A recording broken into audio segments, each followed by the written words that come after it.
Hello दोस्तों, स्वागत है आपका मेरे इस सैनिक समाचार चैनल में।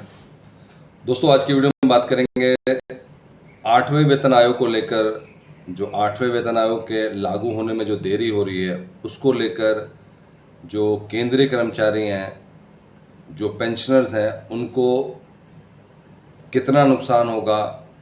क्योंकि जिस सिचुएशन में अभी आप देख सकते हैं कि जून का महीना आ गया और अभी तक 8वां वेतन आयोग की जो प्रॉपर शुरुआत है वो नहीं हो पाई है। टर्म्स ऑफ रेफरेंस के ऊपर अभी भी डिस्कशन चल रहा है। तो उस केस में जो सबसे बड़ा जो क्वेश्चन है वो ये है कि जो लोग 1/1/2026 या उससे पहले रिटायर हो जाते हैं और तब तक अगर 8वां वेतन आयोग जो है लागू नहीं होता तो क्या इन लोगों को नुकसान होने वाला है। और ये अब चर्चा तेज़ हो चुकी है। तो बात करेंगे दोस्तों कि delay impact government employees retiring on और आफ्टर। अब जो 1/1/2026 से रिटायर हो गए हैं और 1/1/2026 से उनको नए वेतन आयोग का उनको बेनिफिट मिलना था और साथ ही साथ 1/1/2026 के मान लिए मई में रिटायर होते हैं, तो उन लोगों का क्या होगा। इसके ऊपर दोस्तों एक बड़ा क्वेश्चन है और इसका जवाब हम बात करेंगे कि क्या उन लोगों के साथ होगा। क्योंकि जो लोग 28, 29, 30 में रिटायर हो रहे हैं उनके लिए तो कंफर्म है कि 27 तक अगर इम्प्लीमेंट हो जाता है तो उनको जो है मिलेगा। लेकिन जो उससे पहले रिटायर हो रहे हैं उन लोगों के लिए क्या है उसके बारे में बात करेंगे। और बात करेंगे दोस्तों सीएसडी कैंटीन से जो है लीकर प्राइस को जो है अब सस्ता कर दिया गया है। और सस्ता करने का मतलब है कि जो राज्य सरकार हर लेवल पर जो है एक्साइज ड्यूटी लगाती है, यहाँ पर दोस्तों पिछले कुछ दिनों से जो है सीएसडी का जो लीकर कोटा है उसके ऊपर जो लीकर प्राइस है उसके ऊपर राज्य सरकार की तरफ से कुछ नए ऑर्डर आए थे, जिसकी वजह से जो है सीएसडी के जो लीकर का प्राइस है वो बढ़ने का जो है पूरे चांसेस थे। या अगर वो जो ऑर्डर है अगर उसको इम्प्लीमेंट कर दिया जाता तो सीएसडी के जो लीकर प्राइस है वो बढ़ जाते। तो दोस्तों अब बात करेंगे हम लोग के किस तरीके से अब सीएसडी का जो लीकर प्राइस है वो सस्ता हुआ है और 8वें वेतन आयोग में जो लोग 1/1/2026 को या उसके बाद रिटायर हो उनके साथ क्या है। दोस्तों, और चैनल पर आप पहली बार हैं तो चैनल को ज़रूर सब्सक्राइब करें, जिससे आने वाली हर वीडियो का अपडेट आपको मिलता रहे और साथ ही साथ बेल आइकन ज़रूर दबाएं। दोस्तों, सबसे पहली चीज़ ये है कि जो लोग भी 1 जनवरी 2026 या उसके बाद, और उस दिन से ये लागू होना, लेकिन जिस तरीके से चल रहा है पहले भी 7वां वेतन आयोग कम से कम उसको 18 महीने लग गए थे, उसके बाद से अप्रूवल में और 6 महीने लग गए थे। तो मोटा मोटा 2 साल का लगभग आप समझ सकते हैं कि टाइम लग गया।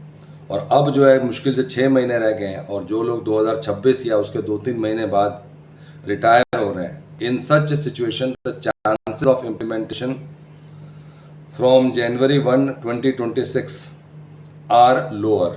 Now the question arises that if an employee retires on or after 1 January 2026, कि अगर कोई एम्प्लॉय 1 जनवरी या उसके बाद रिटायर होता है और रिकमेंडेशन जो है 8th पे कमीशन का अभी तक इम्प्लीमेंट नहीं हुआ तो उनके लिए क्या होगा।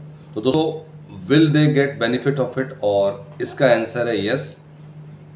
जो रिटायरमेंट डेट है आपकी 1 जनवरी 2026 के बाद से है, तो उस केस में क्या है कि आपको उसका बेनिफिट मिलेगा। All such employees will also get the benefit of pay revision in form of arrears. उनको एरियर्स भी मिलेगा, पे रिविजन मिलेगा। तो कहने का मतलब ये है कि जो ये आपका 8वां वेतन आयोग है ये 1 जनवरी 2026 से ही लागू है। अगर आप अप्रैल 2026 में रिटायर होते हैं या जनवरी 2026 में भी रिटायर होते हैं तो आपको ये 8वां वेतन आयोग का बेनिफिट मिलेगा। All such employees will also get the benefit of pay revision in the form of arrears. और जितना टाइम लेट हो रहा है इसको इम्प्लीमेंटेशन होने में, उस पर्टिकुलर पीरियड का आपको एरियर भी मिलेगा।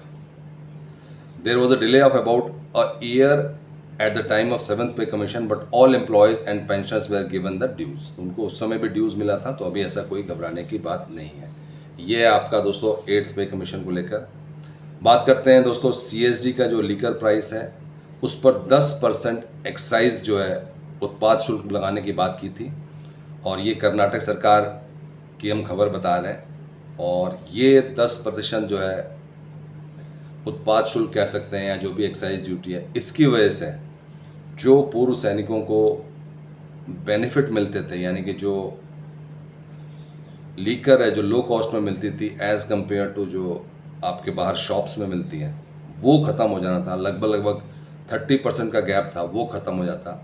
और इसकी वजह से जो है दोस्तों काफ़ी नुकसान होना था, लेकिन टाइमली जो है कर्नाटक सरकार ने जो है ये घोषणा कर दी है कि जो भी CSD में जो लीकर प्राइस है उस पे अब कोई भी उत्पाद शुल्क नहीं लगेगा। यानी कि जो प्राइस जो कि कम मिल रहा है पूर्व सैनिकों को, जैसे पहले मिलता था, वो वैसे ही मिलेगा। तो एक बड़ा स्टेप है जिसको कि जो है दोबारा से इम्प्लीमेंट किया गया है, और अब जो है आपको जो है CSD कैंटीन से जो है सस्ते रेट में ही जो है आपको लीकर का जो है कॉस्ट पड़ेगा।